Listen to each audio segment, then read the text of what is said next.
ये अस्सलाम वालेकुम दोस्तों। तो आज की वीडियो में आप लोगों को बताया जाएगा कि सुपर स्क्रिप्ट क्या होता है एक्सेल के अंदर और इसका इस्तेमाल कैसे किया जाता है एक्सेल के अंदर।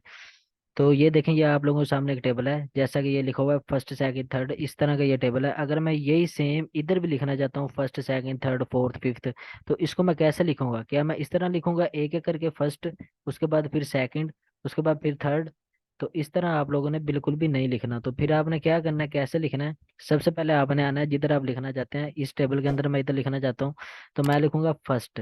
जैसे मैं फर्स्ट लिखूंगा तो ये जो एस टी है ना, इसके ऊपर मैं इस तरह करूंगा और राइट क्लिक करूंगा। राइट क्लिक करूंगा, ये देखें ये फॉर्मेट सेल्स का ऑप्शन आ रहा है, उसके ऊपर आप लोगों ने करना है क्लिक। जैसे आप क्लिक करेंगे इस तरह का टेबल आप लोगों के सामने आ जाएगा।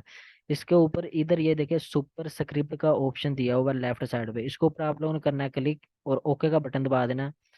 तो फिर एंटर दबा देना है। इस तरह क्या होगा, ये इसको करना है आप लोगों ने ड्रैग डाउन। तो ये देखें ये खुद ही आगे चलता जाएगा। इसको आप जितना करना चाहते हैं, जितना 9 10 15 तक जितना आप लेके जाना चाहते हैं उतना आ जाएगा, ये देखें। तो इस तरह से ये देखो, बहुत ही इजी तरीका है। सुपर स्क्रिप्ट क्या होता है एक्सेल के अंदर और इसका यूज कैसे किया जाता है, बहुत ही इजी तरीका है। तो उम्मीद है आप लोगों को आज की वीडियो को समझ आई होगी। अपना ख्याल रखिएगा। अल्लाह हाफिज।